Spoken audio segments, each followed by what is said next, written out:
He's a very smart prince. He's a prince who prepares, knowing this time I'd run from him. He spread pitch on the stairs. I was caught unawares, and I thought, well, he cares. This is more than just malice. Better stop and take stock while you're standing here stuck on the steps of the palace. You think, what do you want? You think, make a decision. Why not stay and be caught? You think, well, it's a thought. What would be his response? But then what if he knew who you were when you know that you're not what he thinks that he wants? And then what if you are what a prince would envision? Although how can you know who you are till you know what you want, which you don't? So then which do you pick? Where you're safe out of sight and yourself, but where everything's wrong?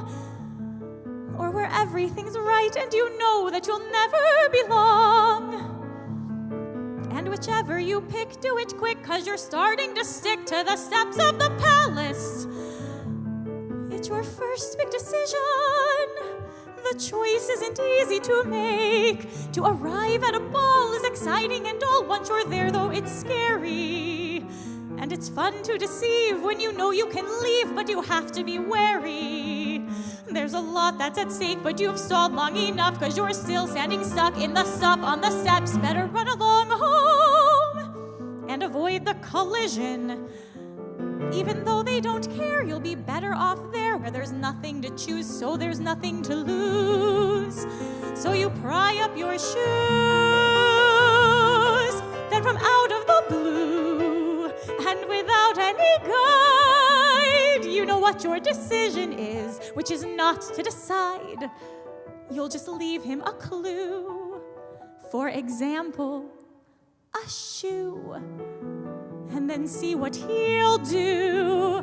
Now it's he and not you who is stuck with a shoe in a stew, in the goo. And you've learned something too, something you never knew, on the steps of the palace.